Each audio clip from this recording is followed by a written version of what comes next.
This, right here, this is the beautiful, delicious result of a successful gardening season. We've got bags of potatoes, countless jars of pickles, jams and sauces, and honestly, it's a huge, huge problem. Right now, our entire harvest is basically homeless. It's sitting on every single available surface because the place it's supposed to go is a complete disaster. We're on the verge of losing all this amazing food if we can't create a safe storage place for it, and fast. If we don't get this organised, all of this hard work could go completely to waste. So today, we are finally tackling the garage pantry project. Follow along as we transform this space to protect our food from the very real dangers of garage storage. Okay, welcome to the Chaos Corner. It was an old computer cupboard when CRT monitors were a thing, if you know what that is. This has been our, let's call it, pantry for the last few years, and as you can see, it is completely out of control. It's turned into a dumping ground for storage bins and lids, random tools, and is not suitable in size, shape, or shelf size. And somewhere in all of this mess is our food. But the clutter? That's only half the problem. Storing food in a garage, especially one that isn't climate controlled like ours, is just so dicey. This space fails on pretty much every count. First major issue is the humidity. Garages are just naturally damp, and that moisture is the enemy of food. You can see it right here. Mould is forming on the backboard of our old storage. I don't want it to transfer to the potatoes or the jars. Next, the temperatures in here do fluctuate between summer and winter, but not massively, as we are lucky to have an insulated door, which, although not perfect, certainly helps here in the UK.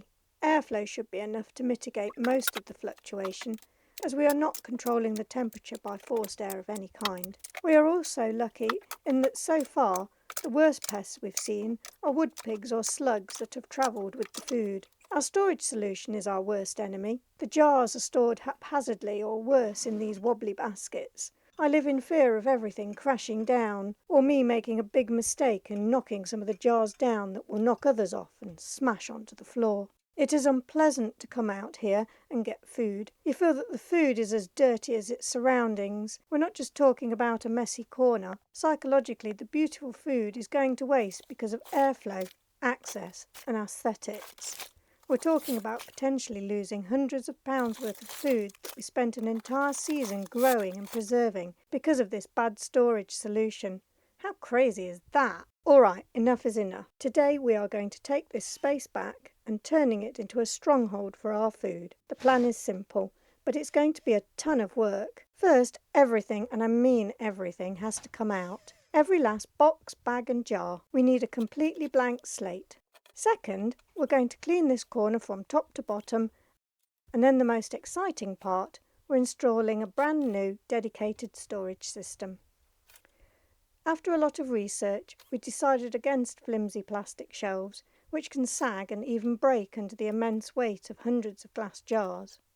No more making do and repurposing old furniture. We're going with these heavy-duty steel shelving units. These things are absolute beasts. Each shelf is rated to hold 175 kilograms, which is exactly what we need for total peace of mind. They're also adjustable, which is going to be great for fitting everything from our tallest pickle jars down to our short little jam jars. And the best part? They're open, so we can see what's on them without having to open doors up, and I can add to them as they're modular.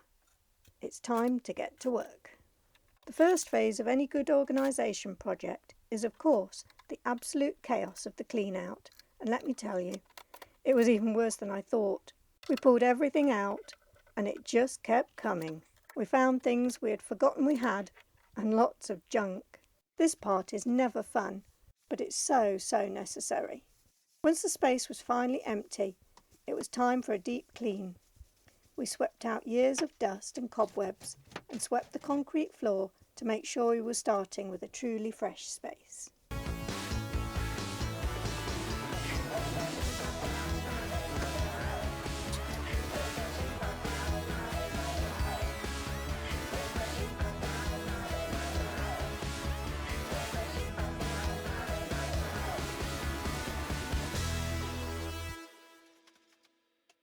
With our blank canvas ready, it was time for the build.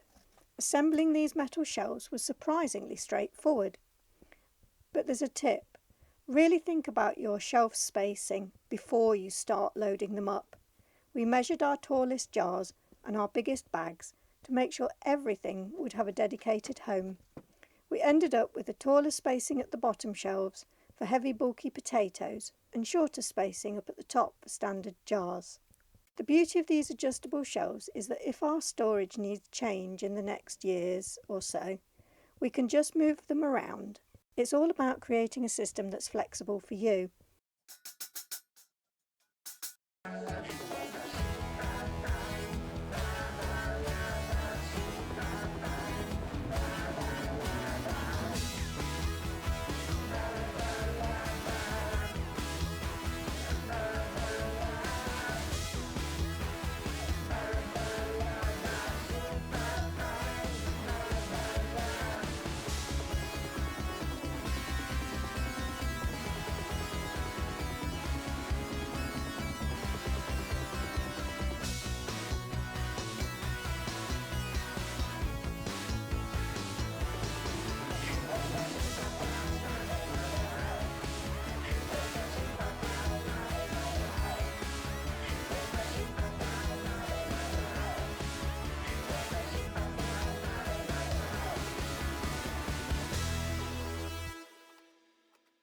I also wanted to make sure I wouldn't be knocking jars off the sides, so I added this bungee cord to create sides to my shelves, but that I could still see through so I knew what I'd got.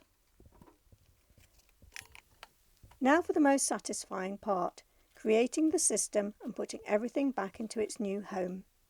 Our strategy is all about making things easy to grab while keeping them protected. We created a system of zones. This bottom shelf is our potato zone. This is where the heavy bags go, and we've placed a board between to protect them from the heat of the dryer.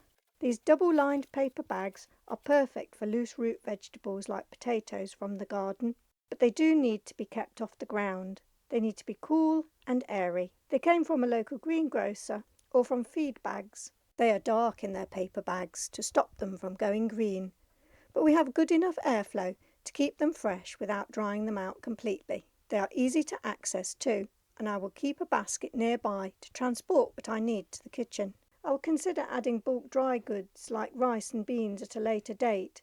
Currently they are in my kitchen. The next two shelves are dedicated entirely to our homemade jarred and canned goods. This is the heart of our pantry right here. We're organising them by category, all the pickles together, all the fruit purees together, and all the jams and jellies together. It sounds simple, but it makes it so easy to see what you have at a glance. No more digging through 3 layers of jars just to find that specific one that you need. I love the deep rich colours displayed like this. Scrumptious. And this is maybe the most important part. We're putting the first in first out rule into effect. All of our jars from last year are going right to the front of the shelves. This year's massive harvest is going right behind them. This simple system ensures that we will always use the oldest food first and that nothing gets lost at the back of the shelf to expire. We're also taking time to label everything clearly with the contents and the date it was made. Seriously, a Sharpie and some paper tape are your best friends in a pantry, and a labelled pantry is a happy cook. Finally, this isn't about being Pinterest perfect. It's about creating a practical, functional system that keeps our food safe and just makes our lives easier. A very important part is to follow the instructions to fix the shelf back to the wall. We don't want any nasty accidents of it falling forward. I shudder to think. And here it is, our new functional and safe garage pantry. I honestly cannot tell you how good it feels to look at this corner now. It's gone from a source of stress and anxiety to a source of pride and beauty. Let me give you the full tour. As you can see, everything has a designated home. These next shelves, our canning shelves, are just beautiful to look at. Here's our entire fruit collection for the year. Blackberry jam, blackcurrant jam, gooseberry, red currant, apple puree, pear puree, apple juice, pickled beets. It's all right here. When I need to get a jar or some potatoes or apples, I can just come out here and shop my own pantry. Because everything is grouped together, I can tell in 5 seconds if we're running low on something. You can also see our first in first out system in action. These jars of pickles right at the front are from last fall or autumn, So we'll use these first. And behind them are all the pickles we just made a few weeks ago. This one simple habit is going to drastically reduce our food waste. No more finding a jam that is from 2022. Oops, that really happened.